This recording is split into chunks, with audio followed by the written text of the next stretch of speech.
Hello. അതെ, ഇന്നെൻ്റെ ലൈഫിലുണ്ടല്ലോ ഏറ്റവും ഇമ്പോർട്ടൻ്റ് ആയിട്ടുള്ളൊരു ദിവസത്തിൻ്റെ ഓർമ്മ ദിവസമായിരുന്നു കേട്ടോ. കാരണം എൻ്റെ മൂത്ത മോൻ്റെ ബർത്ത്ഡേ ആയിരുന്നു ഇന്ന്. അപ്പോൾ കുഞ്ഞുങ്ങളെല്ലാം നാട്ടിലാണ്. എനിക്ക് 3 കുഞ്ഞുങ്ങളുണ്ട്. അതിൽ മൂത്ത മോന് എല്ലാവരും നാട്ടിലാണ്. അപ്പോൾ മോൻ്റെ ബർത്ത്ഡേ ആയിരുന്നു. അപ്പോൾ അവൻ ഏറ്റവും കൂടുതൽ ആഗ്രഹിച്ച ബർത്ത്ഡേ ഗിഫ്റ്റായിട്ട് അവൻ ആഗ്രഹിച്ച അവൻ്റെ അമ്മ ബർത്ത്ഡേക്ക് കേക്ക് മുറിക്കാൻ അവൻ്റെ കൂടെ വേണമെന്നായിരുന്നു. അപ്പം ഞാനവനെ പറ്റിക്കാനായിട്ട് പറഞ്ഞു ഞാൻ വരും എന്നൊക്കെ. പക്ഷേ അവസരത്തിനെടുത്തപ്പോൾ ഞാൻ പറഞ്ഞു മോനെ അമ്മയ്ക്ക് വരാൻ പറ്റത്തില്ല, അമ്മ കുറച്ച് നാൾ കഴിഞ്ഞ് ലീവിന് വരുമ്പോൾ നമുക്കൊന്നും കൂടി കേക്ക് മുറിക്കാം എന്നൊക്കെ പറഞ്ഞ് അവനെ ഞാൻ പറഞ്ഞു പറ്റിച്ചു. പക്ഷെ പിന്നെ അവൻ കുറച്ച് അക്സെപ്റ്റ് ചെയ്യുന്ന കൂട്ടത്തില്ല, കാര്യങ്ങളൊക്കെ അണ്ടർസ്റ്റാൻഡിങ് ആണ്. അപ്പം അവൻ പറഞ്ഞു ശരി എന്നാൽ കുഴപ്പമില്ല. അങ്ങനെ ഒരു വിഷമത്തിൽ അവനതങ്ങ് അക്സെപ്റ്റ് ചെയ്തു. എന്നാലും രാവിലെ വിളിച്ചപ്പോൾ എന്നോട് പിന്നെയും ചോദിച്ചു, അമ്മ വൈകുന്നേരം കേക്ക് മുറിക്കാൻ വരുമോ? അവൻ്റെ വിചാരം ഞാനിപ്പോൾ അവനെ പറ്റിക്കാനായിട്ട് ഇനി എങ്ങനെയും സർപ്രൈസായിട്ട് ഫ്ലൈറ്റൊക്കെ പിടിച്ചിട്ട് വീട്ടിൽ ചെല്ലും എന്നാണ് അവൻ വിചാരിച്ചത്. പക്ഷെ നമുക്കറിയാം നമുക്ക് ചെല്ലാൻ പറ്റത്തില്ല. ഞാൻ പറഞ്ഞു മോനെ അമ്മയ്ക്ക് വരാൻ പറ്റത്തില്ല, പപ്പയുണ്ട്, എല്ലാവരും ഉണ്ട്, അപ്പോൾ എല്ലാവരുടെയും കൂടുതൽ സെലിബ്രേറ്റ് ചെയ്യുക എന്നൊക്കെ പറഞ്ഞു.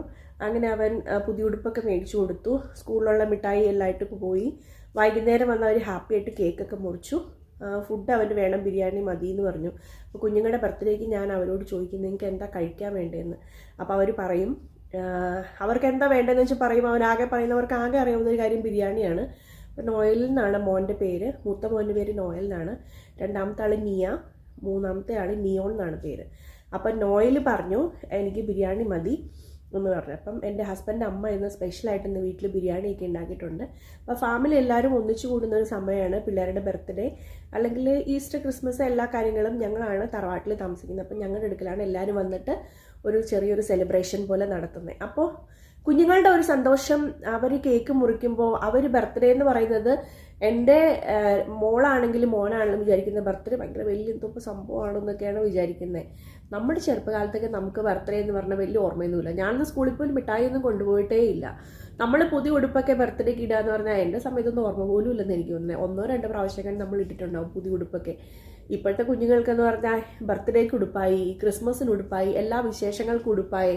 അപ്പോൾ നമ്മളെല്ലാവരുടെയും വിശേഷങ്ങൾ സെലിബ്രേറ്റ് ചെയ്യുന്ന സമയം. ഇന്നത്തെ കാലത്തെന്ന് പറഞ്ഞാൽ പുതിയ ഉടുപ്പുകളൊന്നും ബർത്ത്ഡേക്ക് മേടിക്കാത്ത പിള്ളേർ എനിക്കൊന്നും കുറവാണെന്ന് തോന്നുന്നു. അങ്ങനെ കുട്ടികൾ ഉണ്ടാവില്ല എന്നല്ല പറയുന്നത്. അങ്ങനെ അപ്പം ഞാൻ മനസ്സിൽ വിചാരിക്കുന്നത് അങ്ങനെ പുതിയ ഉടുപ്പൊക്കെ ഇടാൻ പറ്റുന്ന കുഞ്ഞുങ്ങൾ അതവരുടെ ഭാഗ്യമാണ് ശരിക്കും പറഞ്ഞാൽ. അപ്പോൾ ഞാൻ ഇന്ന് ഇവിടെ പറഞ്ഞത് എന്താണെന്ന് വെച്ചാൽ കുഞ്ഞുങ്ങളുടെ കുഞ്ഞു കുഞ്ഞു ആഗ്രഹങ്ങളൊക്കെ അത് നമ്മളെക്കൊണ്ട് സാധിക്കാൻ പറ്റുന്നതാണെങ്കിൽ നമ്മൾ സാധിച്ചു കൊടുക്കണം. അപ്പോൾ എല്ലാവർക്കും എൻ്റെ കുഞ്ഞിന് വേണ്ടിയിട്ട് എല്ലാവരും പ്രാർത്ഥിക്കണം. അപ്പം എൻ്റെ കുഞ്ഞിൻ്റെ ബർത്ത്ഡേ വിഷസ് ഞാനിന്ന് വീഡിയോ ഇട്ടിടാമെന്ന് വിചാരിച്ചു. അവർ ഫാമിലിയായിട്ട് എല്ലാവരും ഒന്നിച്ച് സെലിബ്രേറ്റ് ചെയ്ത് നമുക്കൊരു വീഡിയോയിലൂടെ കാണാമായിരുന്നു.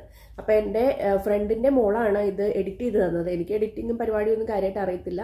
അപ്പോൾ എനിക്കുള്ളൊരു ഇഷ്ടമുള്ളൊരു പാട്ട് ഞാൻ ആഡ് ചെയ്തിട്ടുണ്ട് അതിനകത്ത്. ഒരു ഫാമിലി എൻ്റർടൈൻമെൻറ്റ് പാട്ടാണ്. അപ്പോൾ ആ പാട്ടും വീഡിയോയുടെ കൂടത്തിൽ നിങ്ങൾക്ക് കേൾക്കുമ്പോൾ നല്ല രസമായിട്ട് എനിക്ക് തോന്നിയിട്ടുണ്ട്. വീഡിയോ എഡിറ്റ് ചെയ്ത് നന്നായിട്ടുണ്ട്. അപ്പോൾ ഷെഹറ എന്നാണ് അവളുടെ പേര്. അവൾക്ക് ഞാൻ പ്രത്യേകം താങ്ക്സ് പറയുന്നുണ്ട്. അതുപോലെ എൻ്റെ കൂട്ടത്തിൽ ബർത്ത്ഡേക്ക് വിഷസ് അറിയിച്ച എല്ലാവർക്കും, എൻ്റെ കുഞ്ഞിന് വേണ്ടി പ്രാർത്ഥിച്ച എല്ലാവർക്കും, അവൻ്റെ നല്ല കാര്യങ്ങൾ ആഗ്രഹിക്കുന്ന എല്ലാവർക്കും ഒത്തിരി നന്ദി പറഞ്ഞുകൊണ്ട് നമുക്ക് ഈ വീഡിയോയിലേക്ക് പോകാം. Okay, bye bye.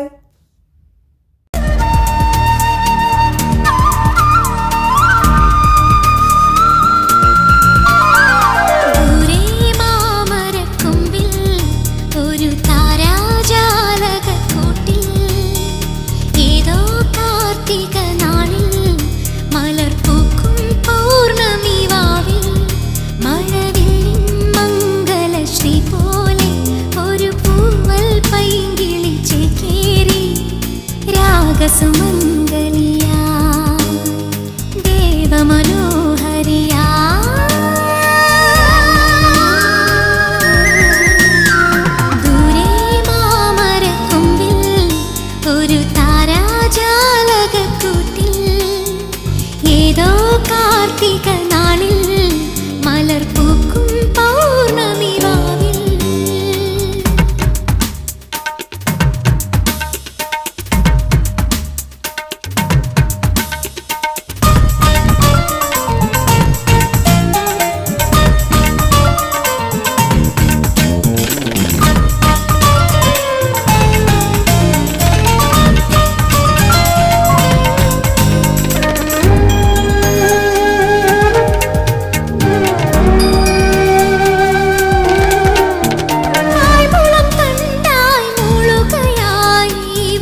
ചന്ദ്ര